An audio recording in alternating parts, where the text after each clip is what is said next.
Holiday presents, in the red corner, the undisputed, undefeated Weed Whacker Guy.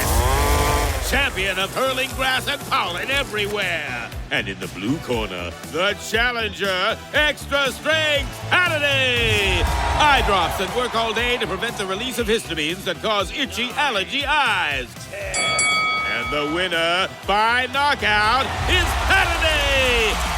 Holiday, bring it on.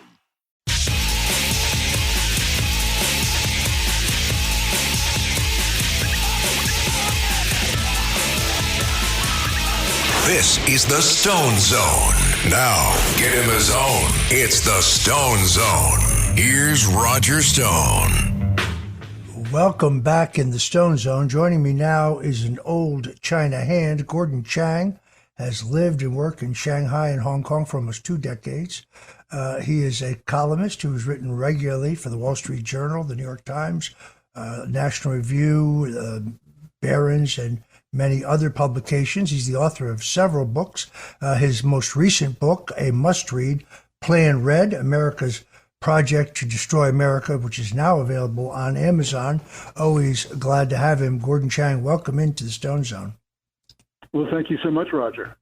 I saw a great interview that you gave with my friend Grant Stritchfield last night at Real America's Voice, which is why I reached out to you. You have been an articulate critic of the trade deal that President Trump and Secretary Bessent announced the framework for yesterday, writing, you say the Chinese let the president have a temporary win in order to pave the way for a more comprehensive deal.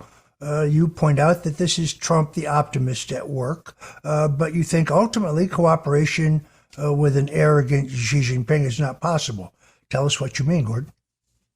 Well, first of all, when you look at the trade deal, the effect, it certainly helps China's exporters far more than America's exporters. So it is a win for the Chinese, but it's a small one. And of course, it's a temporary one because the trade arrangement only lasts for 90 days. What Trump has said yesterday when he was speaking from the White House was that he did not intend to hurt China's factories, but they indeed are ailing, and that he would like a comprehensive agreement with China, which China promised.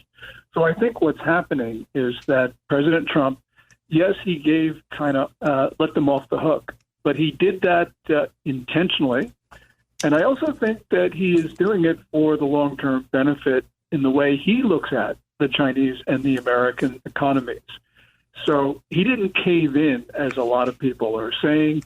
He's not afraid of inflation. He's not afraid of bare shelves. He did it because he thinks it's in everybody's long-term best interest. Now, I don't necessarily think he's going to get the deal that he wants after 90 days, but he's the president, and that's his view, that he will be able to succeed. How stable is the situation on the ground in China? We Americans, I think, have a imagery of a brutal regime keeping everyone in line, but are there political factions? Is there instability in China today? Yes. I don't think that Xi Jinping is as strong politically as everybody thinks. We know that there is turbulence in the Chinese military. For instance, Xi Jinping's number one loyalist in the People's Liberation Army, a guy named General He Weidong, has not been seen in public since March 11th. Now, most people say that Xi Jinping sacked his own guy, but it's more likely from what we know that Xi Jinping's adversaries sacked General He. And really what we're talking about is the most important political faction in the Chinese military. We've also seen a lot of signs of instability among China's civilians. And of course, Chinese people are protesting in the streets because they've lost jobs, because they're not getting their back pay, and because they're not being able to get money out of banks. So this is not a good situation for the Communist Party. And although it's able to maintain control through most periods, if the situation gets worse in the Chinese economy, the Communist Party is going to have a real problem hanging on. That is very interesting. Folks, once again, I recommend to you Gordon Chang's new book, Plan Red, China's Project to Destroy America. It's available today on Amazon. I read your previous books, China's Going to War, the great U.S.-China tech war, losing South Carolina, nuclear showdown, North Korea, pardon me, all great works by Gordon Chang. Gordon, what should the president's ultimate aim be in regard to tariffs on China? I'd like to see a decoupling of the U.S. and China. We heard the Treasury Secretary Scott Bessent yesterday talk about this on CNBC, where he said we need a strategic decoupling. In other words, for strategic goods. I'd like to see a broader decoupling because we shouldn't be putting money into the hands of the Chinese regime, which just uses that money to assault and attack us. But clearly, the Trump administration does not want to be reliant on China for important things like medicines, computer chips, and all the rest of it. And that's one of the reasons why President Trump has gotten a lot of foreign investment for plants in the United States. So, for instance, TSMC, the Taiwan chip maker, is building something like 6 fabs in Arizona near Phoenix. That's a great story for the U.S., and we need to continue to do that because we can't rely on China for anything that we absolutely need. I was watching your X feed and saw you hailing the developments in the Middle East, specifically dropping the outdated sanctions on Syria. Indeed, as I said earlier on this show, this is the beginning of the Trump doctrine, a complete reset in the Middle East. Given China's relationship with Iran, Iran is essentially a client state of the Communist Chinese. How do the Chinese react to these developments in the Middle East? President Trump just announced the lifting of sanctions on Syria a few hours ago, so we haven't seen any official Chinese reaction, but I'm sure they're not happy at all. Because what China has been trying to do is to take over the new Syrian government by flooding it with money. But the new president of Syria, Ahmed al-Shara, who, by the way, is a former militant, wants the United States to become the most influential country in Syria. He wants American money. He wants American investment, wants trade. He doesn't want the American military, by the way. He doesn't want aid. What he really wants is for the United States, he wants to replicate the American system in Syria. If he's as good as his word, and there are indications that he is, then this means the United States can stabilize a very critical part of the world, and it means that American business will follow. We had Colonel Douglas Macgregor on the show the other day, and he expressed a view that Chairman Xi is uneasy about the capabilities of the Chinese military, that he is not anxious to test them. Do you share that view? Yes. There's been a lot of reporting that the Chinese weapons don't work as well as they're advertised. And just as I mentioned, we know that Xi Jinping's control over the military is not as tight as people portray it to be. So I'm not sure that Xi Jinping is confident that if he gives an order to the generals and admirals that they'll follow it. There's a lot of, the capabilities of the Chinese military, big topic. But you got to remember, it's a communist military, which means it has 2 lines of reporting, one military and one political. That's no way to run a war, Roger. And I'm sure Xi Jinping understands that. So I believe that Macgregor is absolutely right about that. As you know, one of President Richard Nixon's great accomplishments was getting a strategic arms limitation agreement with the Russians. He succeeded in doing that really by driving a wedge between the Russians and the Chinese. Although both were communist nations, they had a long history of hostility, a long common border. They were not natural allies. In fact, they were deeply suspicious of each other. The one thing Joe Biden seems to have accomplished was driving the Russians and the Chinese together. Do you think President Trump can be successful in driving them apart? I don't think so. I think that Xi Jinping and Vladimir Putin have been too close for too long. And the reason is they see the world in the same terms. They identify the same interests, and they think they've got the same enemy, which is the United States. Vladimir Putin is very important to Xi Jinping and vice versa. So I don't think that it is very likely to be able to split the two apart. It would be nice to think that we can do that, but it would be extraordinarily difficult. And there are other ways to accomplish what we set out to do. You know, Richard Nixon's accomplishments were historic in getting Moscow and Beijing apart, but they were already squabbling with each other when Nixon did that. Nixon was smart enough to understand what was going on between the two and to exploit it. But right now, we don't have that same situation. Moscow and Beijing are on the same page. Very interesting. So one of the major issues that I see in this country, of course, is the Chinese buying up hundreds of thousands of acres of prime ranch land, farmland, but also public utilities like toll roads, bridges, tunnels, airports, harbors. And this goes unimpeded. In Florida, for example, Governor Ron DeSantis announced that he would pass state law that would prohibit the Chinese or anybody fronting for them from buying land in the Sunshine State. But when you read the small print, what the law actually did was prohibit the Chinese from buying any land that was contiguous to a quote-unquote national security site, whatever that means. You have written quite a bit about the infiltration into all strata of U.S. society, including owning huge swaths of valuable real estate. How deep is the Chinese infiltration in the United States? It is pervasive. It is every institution. And I'll just give you an example. The first time that the Ministry of State Security contacted Eric Swalwell was not when he was on the House Intelligence Committee, where, of course, he'd be of great benefit for China, but it was when he was on the City Council of Dublin City, California.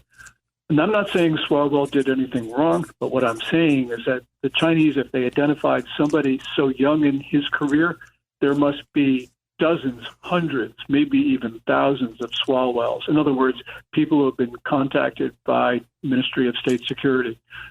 This is just top to bottom, Roger.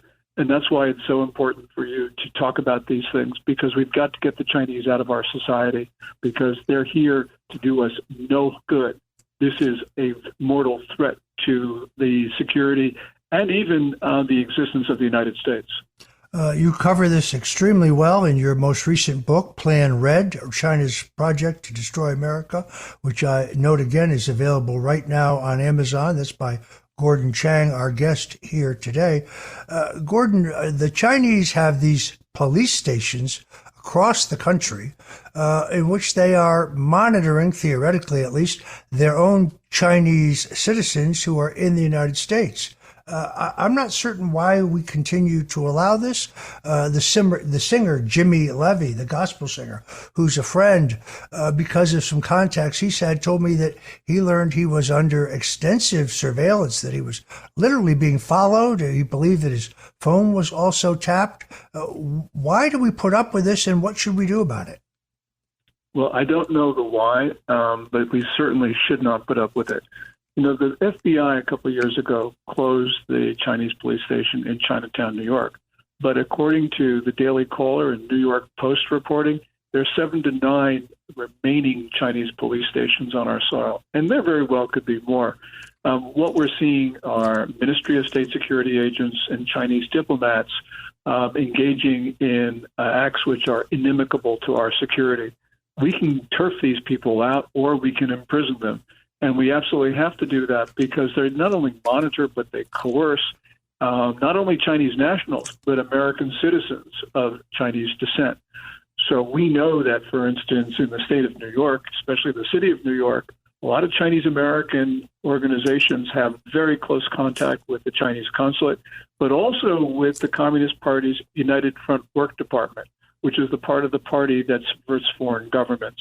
So, yes, we got to get them out of our country, because if we don't, we will have a very large fifth column here, and we have got to get them out. If you're just tuning in, we're talking to Gordon Chang. He's an old China hand, author of the new book, Plan Red, China's Project to Destroy America. When we come back, I'm going to ask Gordon Chang about the prospects for a Chinese invasion of Taiwan, something the Chinese have been rattling the saber about for some time, something I thought was highly likely under Joe Biden. I want to see if he agrees with me that it is now far less likely under President Donald Trump. You're tuned in to the Stone Zone. We're talking to Gordon Chang. Whatever you do, don't touch that dial because you'll be back in the Stone Zone in just a few minutes. This is the Stone Zone with Roger Stone.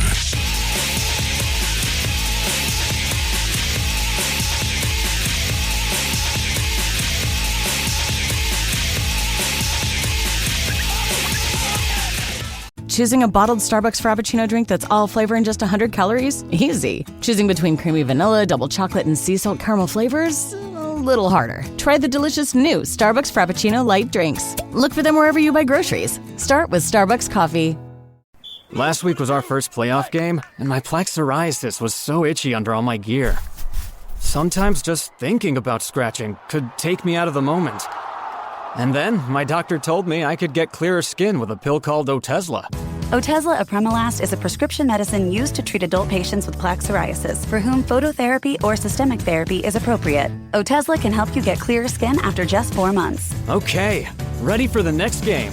Talking to my doctor about a pill was a total game changer. Don't use Otezla if you're allergic to it. Get medical help right away if you have trouble breathing or swallowing, swelling of the face, lips, tongue, throat, or arms. Severe diarrhea, nausea or vomiting, depression, suicidal thoughts, or weight loss can happen. Tell your doctor if any of these occur and if you have a history of depression or suicidal thoughts. Live in the moment. Ask your doctor about Otezla. Call 1-844-4-OTEZLA or visit Otezla.com for prescribing info about cost, and more.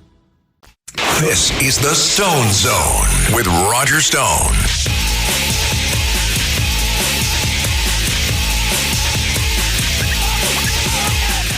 Back into the Stone Zone, we're talking to Gordon Chang. He has lived and worked in Shanghai and Hong Kong for almost 2 decades, a columnist for Newsweek, The Hill, The Wall Street Journal, Barron's, and many others, writing about China. You can find him on X, formerly known as Twitter, at Gordon G. Chang.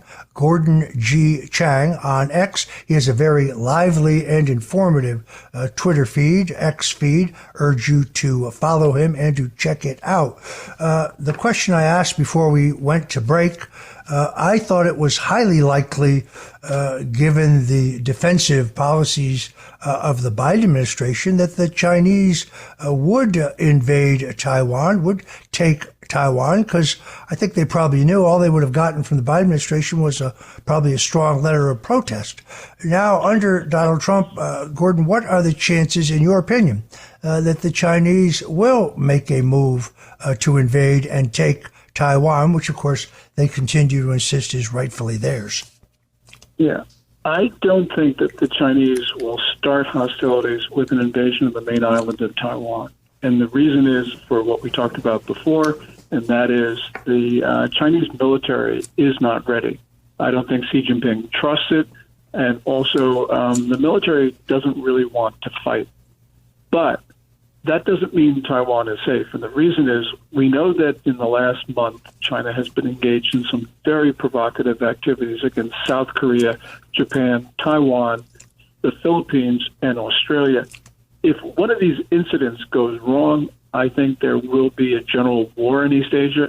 And if there's a general war in East Asia, China will move on Taiwan.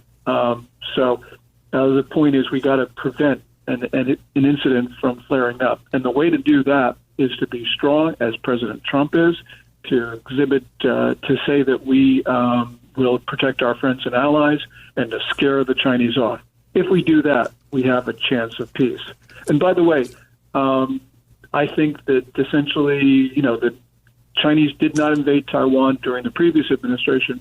And I think you're right. They weren't afraid of Biden, but they were afraid of internal reasons, and that's what kept them from invading. If you're just tuning in, we're talking to Gordon Chang. You can follow Gordon Chang on X, formerly known as Twitter. He's at Gordon G. Chang there, Gordon G. Chang. He has a very lively X feed. You had something which I really liked. You said you could help defund China's regime by telling your broker to sell all mutual funds with Chinese or Hong Kong shares. Illuminate us on that, if you would, Gordon. Yeah, a lot of people say, well, what can I do to stop China? Well, there's things that we all can do. One of them is that when we have a choice not to buy Chinese goods, buy American-made or buy someplace else, but not China. And the other thing is, of course, to talk to our brokers and say, look, we don't want to hold any Chinese stocks. Most people will say, I don't hold any Chinese stocks. But they do hold mutual funds in many cases. And many mutual funds are international in scope, and the international mutual funds almost always have Chinese and Hong Kong stocks. There are funds which are ex-China, ex-Hong Kong, and those are the ones that tell your broker, those are the ones you want. Matter of fact, the Chinese equities don't perform very well anyway, so you're doing yourself a favor from a point of view of making money. But the point is, making money or not, it's not good to fund the Chinese regime. All right. I want to thank our guest, Gordon G. Chang. Again, he is the author of Plan Red, China's Project to Destroy America, which is available now at Amazon. You can also follow Gordon Chang at Gordon G. Chang on X, formerly known as Twitter, where he has a very, very lively and informative feed. Gordon, thank you so much for making the time for us today and for entering the Stone Zone. Well, thank you so much, Roger. I really appreciate it. And for our Stone Zone listeners out there, until tomorrow, God bless you and Godspeed. We'll be back tomorrow with more of the Stone Cold Truth, whether it is politics, news, history, style, culture, or food. You can always find it right here in the Stone Zone. Au revoir.